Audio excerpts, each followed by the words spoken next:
Welcome to Greyvale Echoes. Dive into chilling gothic horror, where haunted castles, ghostly secrets, and eerie relics unravel terrifying truths. Join us for spine-tingling tales of the unknown. Tonight, we explore a story where childhood innocence meets spectral horror. In a quiet room, a beautiful doll's house waits for midnight. But when the clock strikes, it's not playtime that begins. It's a nightmare. It begins, as so many of these stories do, with silence. But I need you to understand what kind of silence I'm talking about. It is not the peaceful, gentle quiet of a sleeping world, the kind that invites rest and calm dreams. No, this was a different beast entirely. It was a deep, oppressive silence, the kind that feels heavy, like a physical weight pressing down on your chest, making each breath feel like a conscious effort.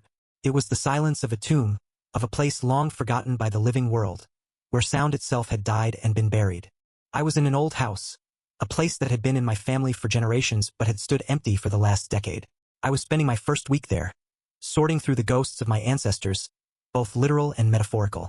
The city I'd left behind was a symphony of noise sirens, traffic, the constant hum of life. Here there was nothing. During the day, the old house creaked and groaned, settling its ancient bones. The wind would whisper through the eaves. But at night, a profound stillness fell. It was as if the house itself was holding its breath. There were no friendly creaks, no comforting groans of old wood. The wind outside seemed to have been choked into submission. All the normal, mundane sounds of a house at night had been erased, swallowed by a thick, velvety darkness that was as much a sound as it was a sight. In this crushing void, there was only one anchor to reality. One sound that proved time was still moving forward. It was the grandfather clock in the downstairs hall. Tick, tock, tick, tock. It was a slow, deliberate heartbeat, a methodical, rhythmic punctuation in a world that had otherwise gone completely mute. But even this sound brought no comfort. Each tick felt like a hammer blow against the silence, and each tock was the echo that followed, a reminder of how empty everything else was. It wasn't the sound of a home. It was the sound of a countdown. The clock wasn't just telling time.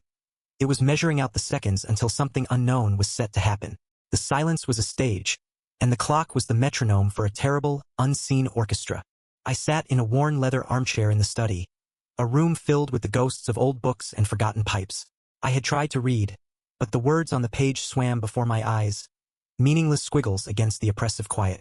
I had tried to close my eyes, to force myself toward sleep, but the silence was too loud, pushed against my eardrums, demanding my attention. It made me hyper-aware of my own body. I could hear the blood rushing in my ears, a frantic, internal river. I could feel the tiny, involuntary twitches of my muscles as my body strained against the stillness. The air was cold, but it was a dead cold, a stagnant cold that didn't move or circulate. It just hung there, seeping into my bones, making my skin feel tight and brittle. This house was not sleeping. It was waiting, and in its waiting, it had forced me to wait along with it. That's when I first felt the pull, the second part of this prelude to fear. It wasn't a physical sensation, not at first. It was a gentle, insistent tug on my attention. I was a lonely observer in this silent theater, the sole member of the audience, and my gaze was being directed. I would try to focus on the fireplace, on the dark, unlit hearth that looked like a gaping mouth. I would try to stare out the tall, narrow window at the starless, ink-black sky, but my eyes would always drift back. Against my will, they would slide across the room, past the shadowed bookshelves and the hulking silhouette of an old desk, and they would land on one specific corner. It was a strange compulsion, an invisible current pulling my focus. It felt like being in a crowded room and feeling someone stare on the back of your neck. You don't know who it is or why they're looking, but you feel their attention like a physical touch.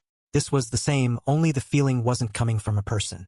It was coming from an object. Something in that corner was calling to me, demanding to be seen, to be acknowledged. I fought it. I told myself it was just my imagination, a mind overstimulated by the unnatural quiet. I gripped the arms of the chair, my knuckles white, and forced myself to look at the portrait of a stern-faced ancestor on the wall. His painted eyes seemed to mock me, as if he knew the house's secrets and was amused by my ignorance. But the pull was relentless. It was a magnetic force, and my will was made of cheap iron. My head turned slowly, my neck stiff, as if I were a puppet being controlled by unseen strings. My gaze settled on that corner, and I finally let myself truly see what had been commanding my attention. In that moment, as if on cue, the entire dynamic of the room changed.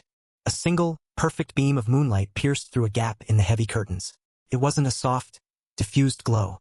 It was a sharp, focused shaft of light, as clean and precise as a surgeon's scalpel. It cut through the gloom of the study with a theatrical flourish, a celestial spotlight that had been waiting in the wings for its moment. The beam was a liquid silver, illuminating a billion tiny dust motes that danced and swirled within it, like tiny, frantic spirits caught in a heavenly trap.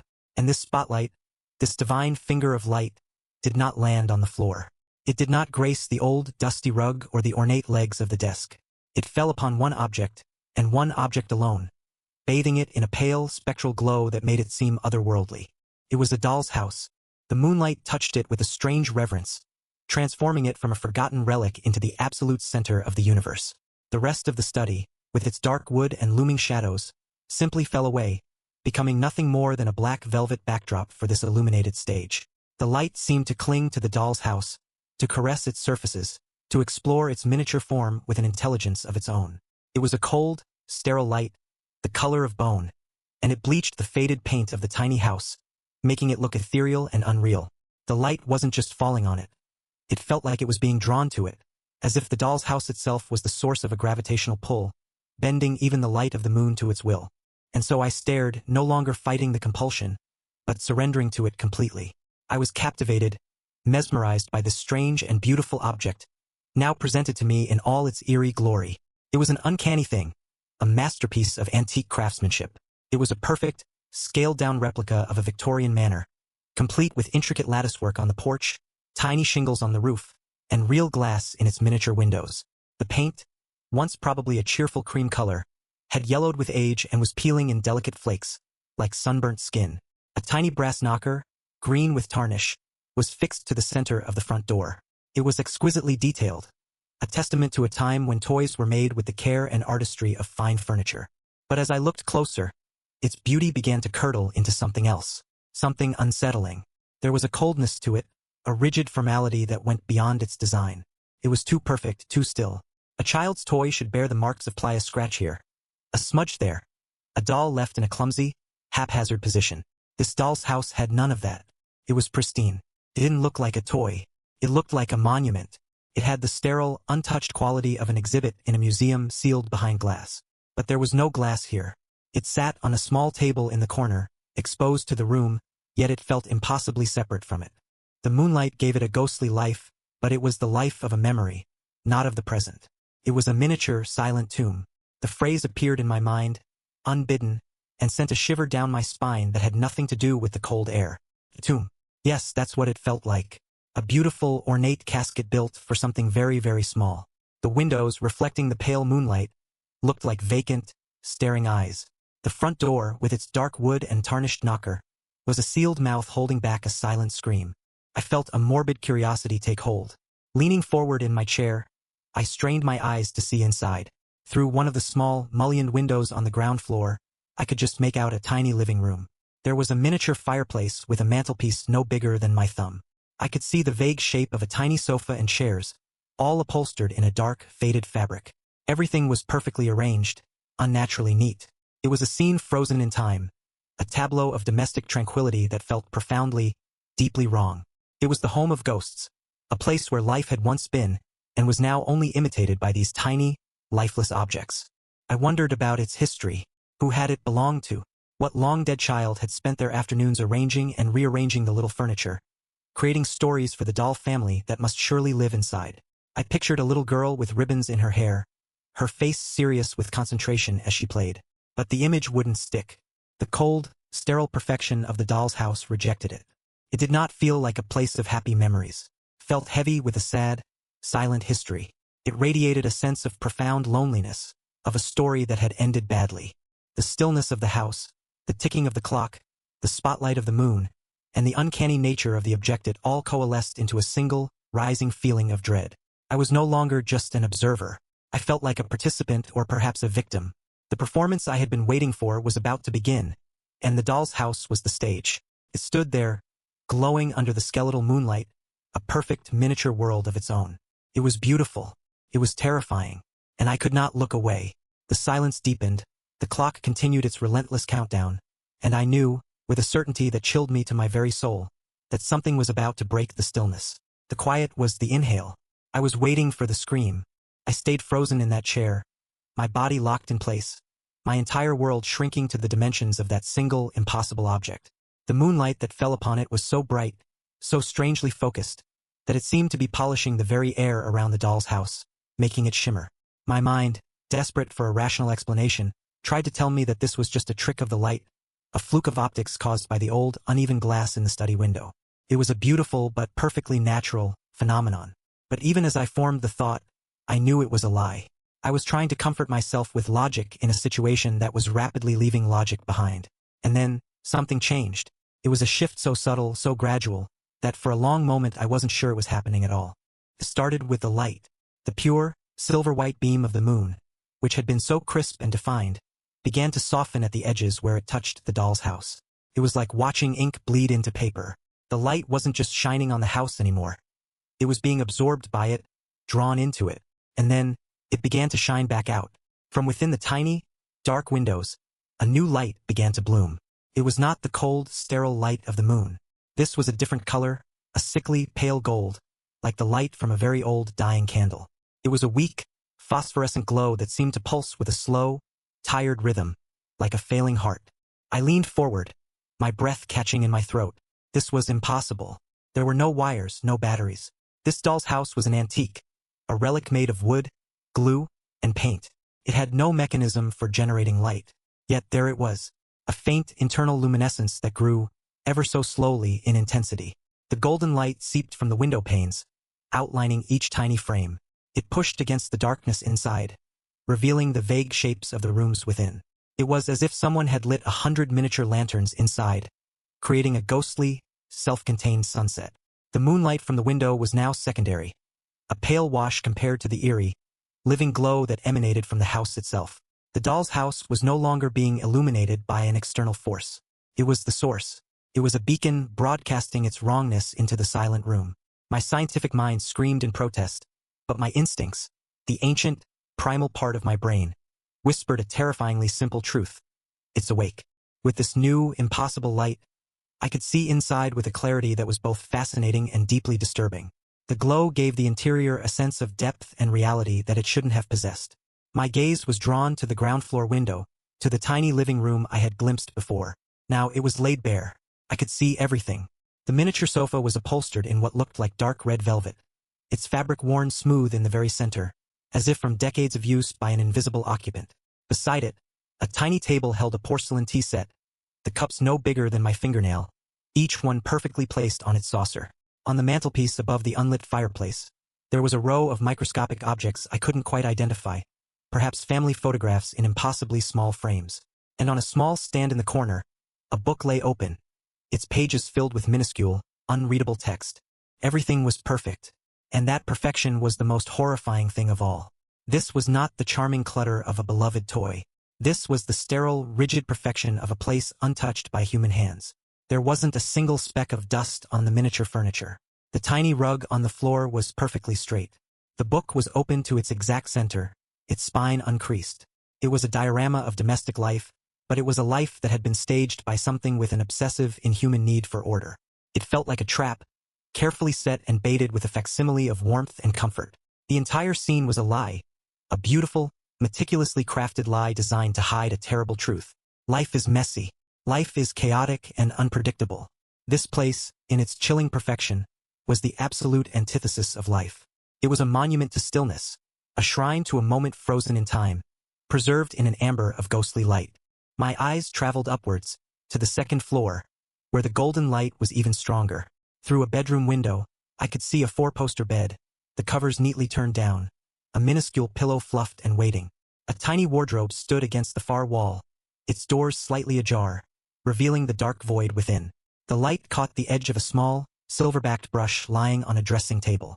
Again, the same unnatural order, the same sense of a scene meticulously prepared for an actor who would never arrive. This was not a home. It was a model of a home. It was a cage, exquisitely built, designed to look so much like a home that its prisoners might not even realize they were trapped. The feeling of unease that had been a small, cold stone in my stomach began to expand, to grow heavy. The initial wonder at the strange light was gone, replaced by a creeping, intellectual dread. I was looking at a puzzle, and every piece I saw made the final picture more terrifying. Who had arranged the scene with such care? And why? What purpose did this perfect, unnatural world serve? The silence in the room seemed to press in on me, and the slow, steady tick of the grandfather clock in the hall felt like the deliberate footsteps of something monstrous, walking slowly towards me down a long, dark corridor. Each tick was a step closer. Each talk was a reminder that my time to understand was running out. It was then that my focus, having absorbed the details of the environment, was finally drawn to the inhabitants. I had assumed the house was empty, a silent stage. I was wrong. The stage was not silent, and it was certainly not empty. As my eyes adjusted further to the eerie, internal glow, I began to see them, the figures, the dolls, and the sight of them turned the cold dread in my gut into a spike of pure, unadulterated fear. They were not arranged in playful poses. They were not gathered together in a happy family scene.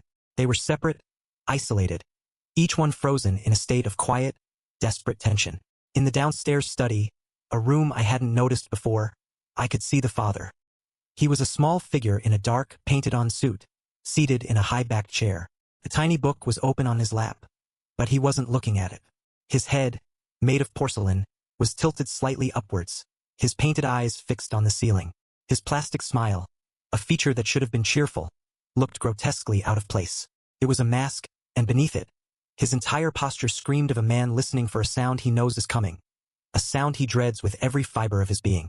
He wasn't relaxing. He was bracing himself. In the kitchen, I could see the mother. She stood before a miniature stove, a tiny pot in her hand. But she wasn't cooking.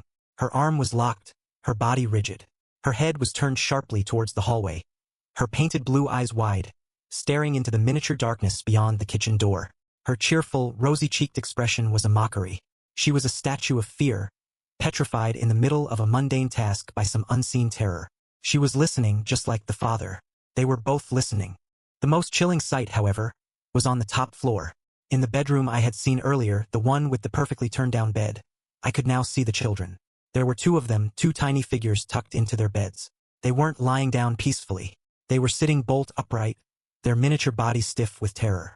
Their blankets were pulled up to their chins, and their small, porcelain faces were turned towards the door of their room. Their glass eyes, which would have been simple beads in the daylight, now seemed to possess a terrifying depth in the golden glow. They reflected the light like the eyes of a cornered animal. They were not waiting for a goodnight kiss. They were not waiting for sleep to take them. They were waiting for the door to open. I understood then. This perfect, silent world was not a peaceful one. It was a world of perpetual, unending fear. The dolls were not toys. They were prisoners, condemned to relive the same moment of terror, night after night after night. Their frozen smiles were not smiles of happiness, but the horrified, locked grins of the truly damned. Their stillness was not the stillness of inanimate objects. It was the paralysis of absolute fear. They were waiting for something, something that came every night, something that lived in the house with them. The meticulously arranged furniture, the perfect, clean room set was all a facade, a desperate attempt to maintain a sense of normalcy in the face of an encroaching, inevitable horror. And as this realization washed over me, a new sensation began to creep into the room. It was a coldness, but a coldness of a kind I had never experienced before. It was not the simple absence of heat. It was an active, aggressive cold that seemed to be radiating outwards from the doll's house itself. It was a wave of pure dread, a psychic chill that had a physical presence. The air around the glowing house grew heavy and thick, and the coldness flowed from it like a river, pouring across the floor and swirling around my ankles. It seeped into my clothes, into my skin, making the hairs on my arms and the back of my neck stand on end. I felt my own body temperature begin to drop, my fingers growing numb. The doll's house was no longer just an object. It felt alive. It was breathing this glacial, terrifying air into the room, poisoning the atmosphere with its own fear. I felt a profound, irrational sense of being watched. Not by the dolls, their attention was fixed elsewhere, on the horror within their own world. No, I felt I was being watched by the house itself. The tiny, glowing windows were no longer just windows. They were 100 malevolent eyes, and they were all fixed on me. The house knew I was there. It knew I was seeing its secret, and I felt, with a certainty that defied all reason, that it did not approve. The line between my world and its world was dissolving. The cold it was breathing out was the air of its reality, and I was now breathing it too. The silence it commanded was the silence of its fear, and I was now a part of it. I was no longer an observer, safely separated from the spooky object in the corner. I had been drawn in. The dread was no longer just a feeling. It was a connection. I was connected to this place, to this family of terrified porcelain figures, to the horror that they were waiting for. The doll's house was a stage, yes. The dolls were the tragic actors. But I was no longer in the audience. I was on the stage with them, a silent, unseen character in their terrible, recurring play. The air grew colder. The golden light inside the house seemed to brighten, to pulse with a more urgent, more insistent rhythm. The performance, the main event, the terrible thing that the entire house was holding its breath for, was about to begin. The cold that bled from the doll's house was no longer a gentle current. It had become a flood, a tangible presence that had colonized the entire study. It was a predatory cold, and it had found its prey in me. I sat there, a statue carved from ice and fear, my muscles locked, my jaw clenched so tight my teeth ached. The only movement in the entire universe was the relentless, methodical march of the grandfather clock in the hall. Tick, tock, tick, tock. Each sound was no longer just a measure of time. It was a hammer blow, driving a nail of pure dread deeper into my heart. I was trapped in a feedback loop of terror. The doll's house radiated a palpable fear, and the clock seemed to be feeding on it, its ticking growing more pronounced, more arrogant, with every passing second. I could feel it, the approaching moment. I didn't know how I knew, but I did. It was a pressure building in the air, the way the atmosphere grows heavy and electric just before a lightning strike. The house itself seemed to be contracting, drawing inwards, focusing all its ancient energy on the single, impending event. The silence had stretched so thin it was about to snap. I found myself focusing on the source of the countdown, on that monolithic sentinel in the hall. I couldn't see it from my chair, but I could picture it perfectly. A dark, towering coffin of polished wood, its brass pendulum a swinging hypnotist's watch, its face a pale, dead moon with black, skeletal hands. It was more than a machine. In that moment, it felt like a judge, a silent, impartial arbiter of a terrible sentence it was about to pronounce. The entire house, the terrified dolls, the ghostly light, the oppressive cold, and me, the unwilling spectator, was waiting for its judgment. My own body betrayed me. A cold sweat broke out across my forehead, and my heart began to pound a frantic, clumsy rhythm against my ribs, a desperate drum solo trying to compete with the clock's steady beat. I tried to take a breath, but my lungs wouldn't obey. The air was too thick, too heavy with anticipation. And then the ticking changed. It wasn't something most people would notice. It was a subtle shift in the mechanism's song. A faint, almost imperceptible whirring sound began to emanate from the hall. The sound of ancient gears engaging, of levers shifting into place. It was the sound of a complex trap being armed. A soft click, as sharp and final as a bone snapping, echoed in the stillness. It was the clock gathering its strength. It was taking a breath before it screamed. And then it came. The clock struck one. But it was not the gentle, melodic chime of a household timepiece. This was a sound of immense power and terrible finality. It was a single, deafening bong. The sound was not just something I heard with my ears. It was a physical event, a shockwave that slammed into the room with the force of a physical blow. It was a colossal, bronze fist punching a hole through the fabric of the silence. The note was impossibly deep and resonant, a bass tone that vibrated not in the air, but in the very structure of the house. I felt it in the floorboards beneath my feet, in the worn leather of the armchair, in the fillings of my teeth. It was a sound so immense, so absolute, that it seemed to shake the dust of 100 forgotten years from the rafters. For a single, eternal moment, that one bell toll was the only thing that existed. It was the sound of a crack forming in the foundations of reality. It was the sound of a cathedral bell tolling for a dead god. It was the sound of a gavel falling, not in a courtroom, but at the end of time itself. It was a declaration, proclamation, a signal. It was not striking the hour. It was announcing an arrival. The single, solitary nature of the chime was what made it so horrifying. It wasn't the start of a sequence. It was a statement complete and indivisible. One. The beginning. The end. The only number that mattered. The sound hung in the air. A physical entity, shimmering with a dark, metallic energy.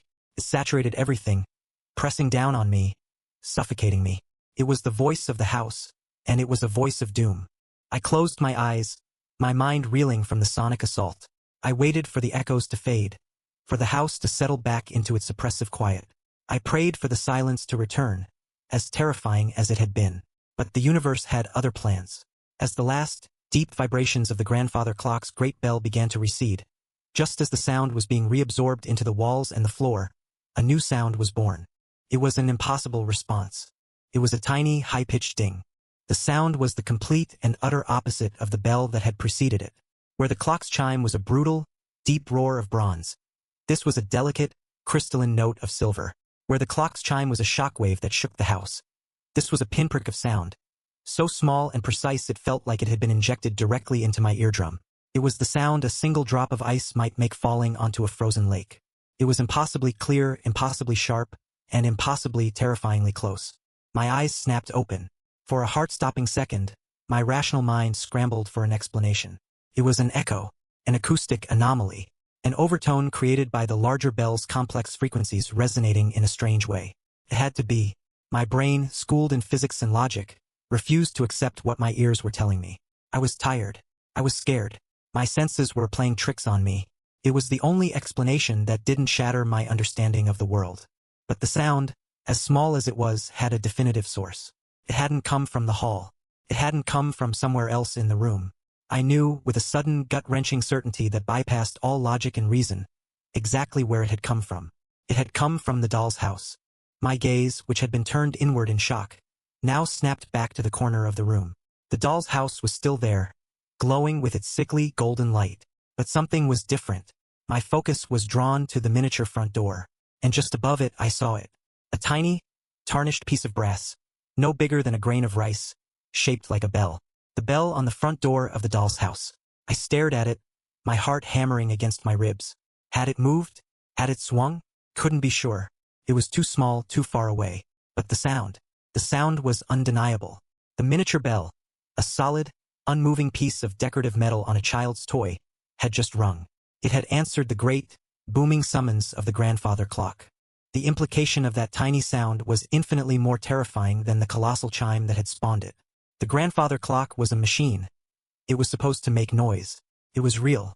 But this was not. This was a violation. It was a breach of the fundamental laws that govern our world. Wood and glue and paint do not create sound. Inanimate objects do not answer when called. The tiny ding was a whisper from another reality. A reality with different rules. And it was proof that the thin veil between my world and its world had just been torn wide open.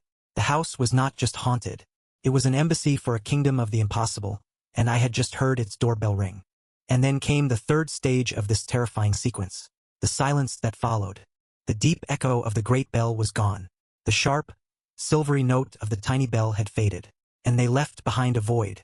But this was not the heavy, oppressive silence from before. This was a new and infinitely more terrifying kind of quiet. It was a silence that was not an absence of sound, but a presence in itself. It was the silence of a held breath. It was the charged, electric hush that falls over a crowd just before the magician's reveal. The moment of pure, agonizing suspense. The air in the room felt thin and sharp, like the air at a high altitude. It hummed with a latent energy, a static charge that made the skin on my arms prickle. It was the silence after the signal, the deafening quiet of pure, unadulterated anticipation. The world had stopped. The grandfather clock in the hall had fallen silent. The single, momentous task was complete. It no longer ticked. It no longer talked. Its voice was spent. It had delivered its message, and now it stood mute, its purpose served. The entire house, from its deepest foundations to its highest rafters, seemed to be holding its breath. The very atoms in the air seemed to be frozen in place, waiting. My own body was a prisoner of this new silence. The breath I had tried to take earlier was still locked in my lungs. My heart, which had been pounding so frantically, now seemed to beat with a slow, heavy, painful thud, as if it were struggling to push thick oil through my veins. I did not dare to move. I did not dare to breathe. I felt that the slightest sound, the smallest exhalation, would be a sacrilege, a disruption that would bring about some unspeakable consequence. I was part of it now, irrevocably. My fate was tied to this room, to this house. My gaze was fixed on the glowing doll's house, and I finally understood the frozen terror of its inhabitants. I looked at the father in his chair, the mother in her kitchen, the children in their beds. Their perpetual waiting, their frozen moment of fear, had just ended. This was it. This was the moment they had been dreading. The bell was the signal they had been listening for. Their long, nightly vigil was over. Now a new wait began, a shorter but infinitely more terrifying one. They were no longer waiting for the signal. They were waiting for what the signal had summoned. They were waiting for the footsteps in the miniature hall. They were waiting for the shadow to fall across their doorway. And I, sitting in my leather armchair, drenched in a cold sweat, was waiting right along with them. The entire world, both the real and the miniature, held its breath. The stage was set. The bell had rung. and we were all waiting for the monster to make its entrance. Time ceased to be a river. It had frozen into a solid, unmoving block of ice, and I was trapped within it. The silence in the room was no longer a void. It was a solid object, a wall of glass pressing in on me from all sides. My body was a stranger to me. My lungs, which had been screaming for air, were now petrified, refusing the command to exhale. My heart hammered a slow, painful funeral dirge against my ribs.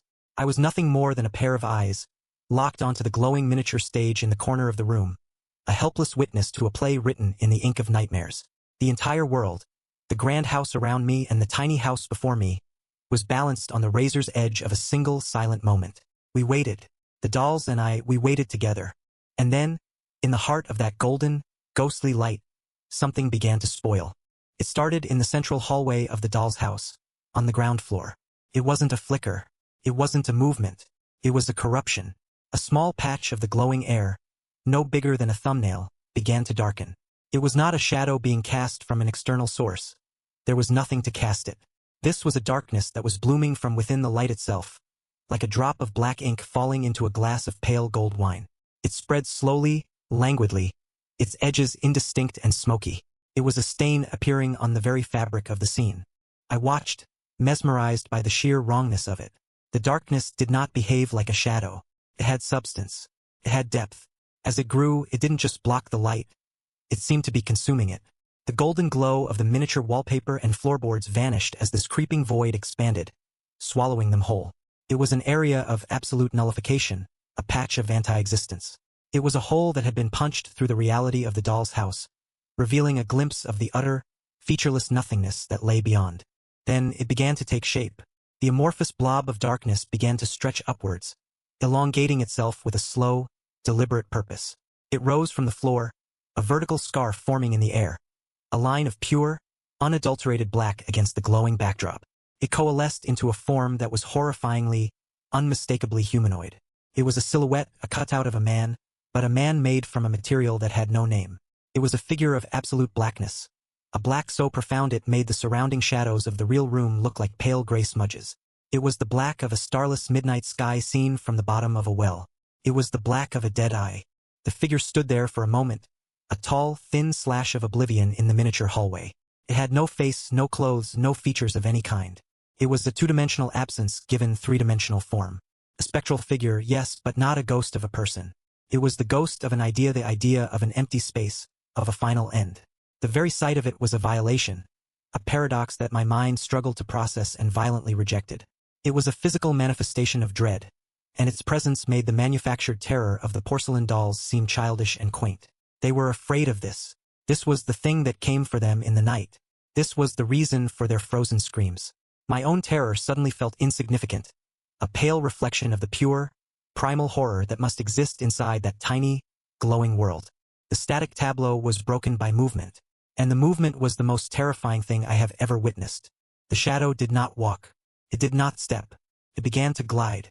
It moved with a slow, fluid, dreamlike grace that was utterly divorced from the laws of physics. It was like watching something drift through deep, black water.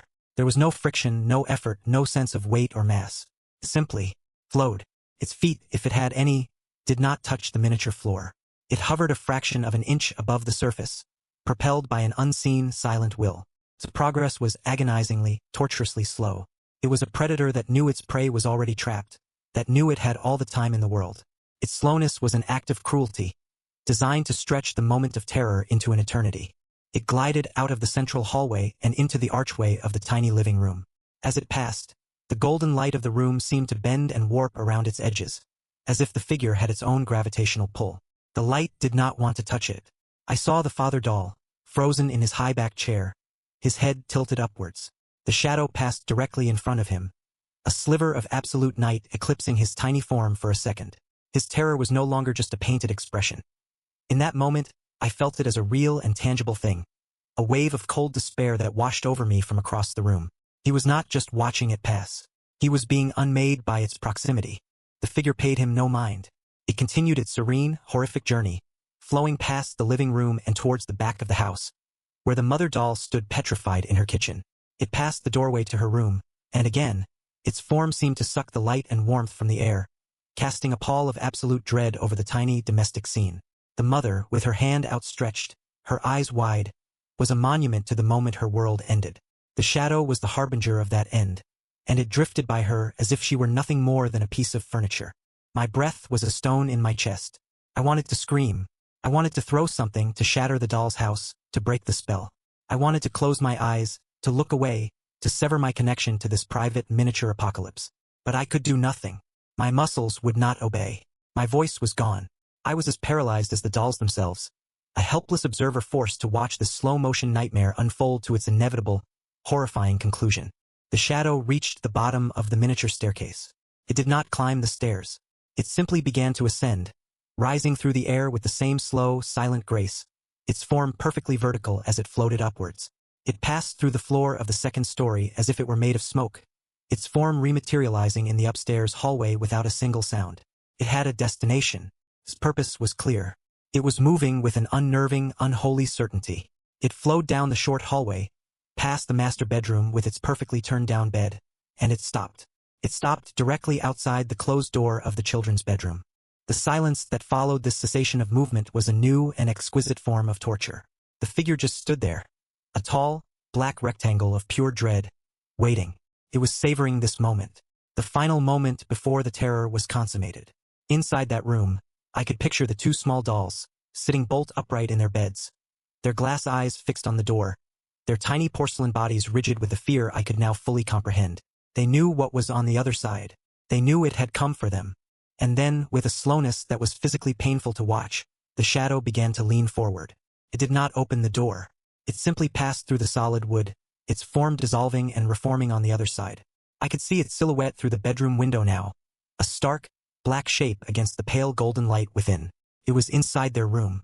It had breached their final sanctuary. It drifted across the small space, the air around it shimmering with wrongness. It moved towards the tiny beds. It stopped between them, looming over the two small figures who were now completely obscured by its terrible, absolute blackness.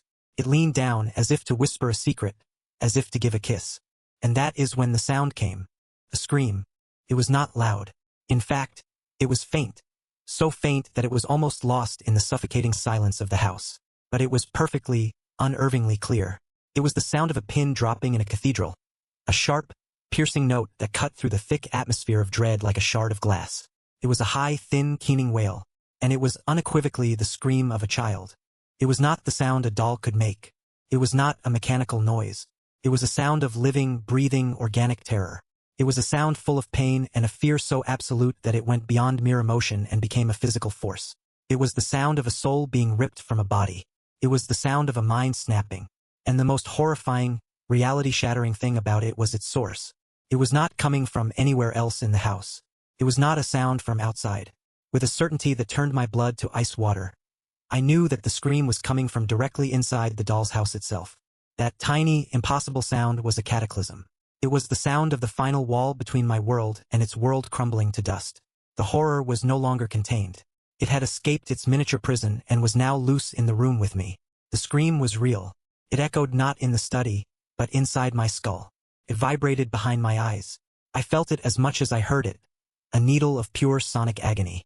The child's shriek, thin and reedy, went on, a single sustained note of unbearable terror, the final protest of a spirit being consumed by the darkness that leaned over it. The impossible scream hung in the air for what felt like a lifetime. And then, just as suddenly as it had all begun, it was over. The scream did not fade away, cut off. It stopped mid-wail, sliced clean in half as if by a guillotine. One moment it was there, a piercing shriek filling my mind. The next, there was only a ringing, absolute silence. And in that exact same instant the shadow vanished. It didn't retreat. It didn't fade. It simply ceased to exist. One moment the black, looming figure was there, obscuring the children's beds. The next, it was gone. It collapsed in on itself, imploding into nothingness in the blink of an eye. The space where it had been was now filled once more with the pale, sickly golden light. The children's beds were visible again. The two tiny dolls were still there, sitting bolt upright, their blankets clutched to their chins, their painted eyes wide with a terror that was now, once again, silent and frozen. The show was over. The doll's house sat in the corner of the room, glowing innocently in the moonlight that now seemed pale and weak. The ghostly internal light began to dim. The the golden glow receding from the windows, pulling back into the heart of the house until it too was gone. It was just a doll's house again. An old, beautiful, ornate toy sitting on a table. The air in the room was still cold, but the aggressive, predatory chill was gone. The silence that remained was empty, hollowed out, the quiet of an aftermath. But it was not over for me. I could still hear the scream. It was an echo burned into my memory, a phantom sound that would likely play in the quiet moments for the rest of my life. I could still see the shadow. The image of that tall, thin figure of absolute blackness was seared onto the inside of my eyelids. I was free to move now. The paralysis had lifted. I could feel the breath finally rushing from my lungs in a ragged, shuddering gasp. But I was not the same person I had been just a few minutes before. I had been a witness. I had seen what comes in the night. The eerie mystery had been performed for me, and the spectral figure had shown me its terrible work. The doll's house was silent, but its secret was screaming inside my head. The doll's house sits silent again, its secret kept for another night. The chilling scream fades, but the image of the spectral figure remains. The eerie mystery is unsolved. The question hangs in the cold air, leaving us to wonder. What was that shadow? And what terrible thing did it want from the soul trapped inside the haunted doll's house? Let me know your thoughts in the comments below. Thanks for braving the shadows with Greyvale Echoes. What creepy secret haunts you? Subscribe, share your fears, and return for more gothic chills from the unseen world.